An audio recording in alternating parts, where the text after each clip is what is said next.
Ada satu rahasia penting. Kalau kita membiasakan diri mengerjakan sebuah ibadah, Allah subhanahu wa ta'ala akan meringankan ibadah itu dan berkahi. Makna ringan adalah jadi mudah sekali kita kerjakan. Orang kalau rutin kerjakan sholat malam, rutin sekali dikerjakan sama dia. Sudah jadi kebiasaannya. Rasanya nggak nyaman kalau sudah nggak dikerjakan. Karena tiap malam bangun jam 4, tiap malam bangun 2:30 misalnya. Sudah rutin dia kerjakan itu. Maka nanti Allah mudahkan. Kayak tidak ada beban bagi dia.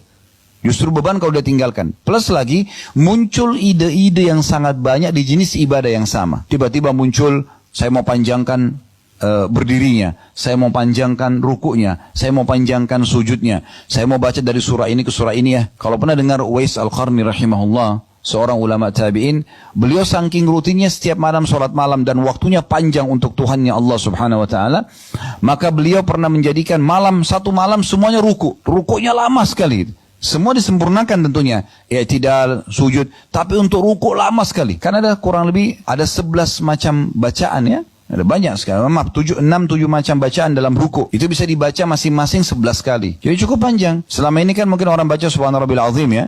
Kan ada Subhana Rabbil Azim wa bihamdi, ada Subuhun Qudusun Rabbul Malaikati war Ruh, ada Subhanadil Jabarut wal Malakut wal Kibriyai wal Azama, ada Subhanakallahumma bihamdika Allahumma gfirli. Ada banyak pilihannya. Bisa dibaca setiap bacaannya tuh 10 sampai 11 kali. Itu yang Nabi SAW biasa lakukan. Nah ini kan masih banyak sunnah yang kita belum kerjakan. Dan sayang sekali gitu. Terbuang-buang waktu tanpa kita menambah kualitas dan kuantitasnya. Jadi jangan terkurung mengatakan sunnah. Ya kan? Puasa Senin Kamis terlewatkan begitu saja. Tidak puasa. Kenapa?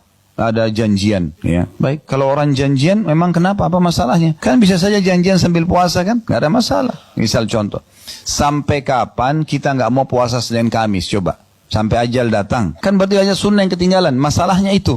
Jadi sering orang terkurung dengan sunnah. Dan kalau tidak dimulai, maka tidak akan pernah kita mulai. Ya? Karena syaitan tidak ingin kita mengerjakan ibadah-ibadah sunnah. Ya? Ada satu kata kunci juga.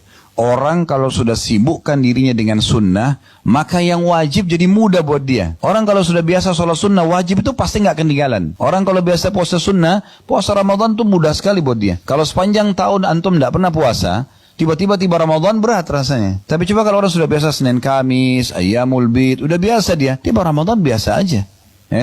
Orang kalau tidak biasa sedekah, bakhil, pelit, sulit untuk zakat. Hitung zakat pun, kayaknya belum tiba waktunya. Gitu kan. Orang kalau sudah biasa umroh, haji jadi ringan. Karena sunnah itu meringankan dan memudahkan orang untuk mengerjakan yang wajib. Belum lagi banyak sekali keutamaannya. Yang pertama teman-teman sekalian, yang perlu direnungi baik-baik, hadis Bukhari. Kalau orang yang rutin menjaga amalan-amalan sunnah, sholat sunnah, puasa sunnah, zikir, baca Quran, berdoa, sedekah, umroh, semua amalan-amalan sunnah itu, maka kalau rutin kita kerjakan, Allah akan selamatkan pendengaran, penglihatan, kaki dan tangan kita dari kemaksiatan. Itu keutamaan yang luar biasa. Jadi dengan sendirinya, mata kita jadi nggak nyaman kalau lihat yang haram, telinga kita jadi nggak nyaman kalau dengar yang haram, tangan kita nggak akan menjamah yang haram, kaki kita tidak akan melangkah yang haram, kemaluan kita tidak sentuh yang haram, karena rutinnya menjaga yang sunnah. Hadits Bukhari berbunyi dari Abu Hurairah radhiyallahu anhu, Nabi SAW bersabda, Inna Allah qala, sesungguhnya Allah subhanahu wa ta'ala berfirman, Man 'ada li waliyan faqad adzantuhu bil harb. Siapa yang coba-coba mengganggu waliku, orang-orang yang dekatkan diri kepadaku, maka aku akan mengiklankan peperangan bersamanya atau kepadanya. Ya. Jadi siapa yang berani-berani mengganggu orang-orang beriman, maka secara otomatis Allah yang berhadapan dengan dia. Jadi makin dekat Bapak Ibu kepada Allah subhanahu wa ta'ala, dan harus ada upaya pribadi untuk itu. Kalau bahasa saya sering saya katakan, paksakan dalam ibadah, paksakan dalam ibadah. Karena kalau tidak dipaksakan sholat malam, gak dipaksain puasa, gak dipaksain zikir pagi petang, baca Quran, gak bakal terjadi.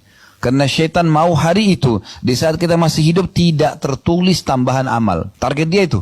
Kalau bisa ditinggalkan sama sekali, kalau tidak minimal ada yang berkurang. Maka orang-orang yang berdekatkan diri kepada Allah subhanahu wa ta'ala ini kalau diganggu, maka tenang saja. Allah akan datangkan tolongan atau pertolongan yang tidak disangka-sangka. Gak usah khawatir soal itu. Ini sudah janji. Allah subhanahu wa ta'ala akan menolong.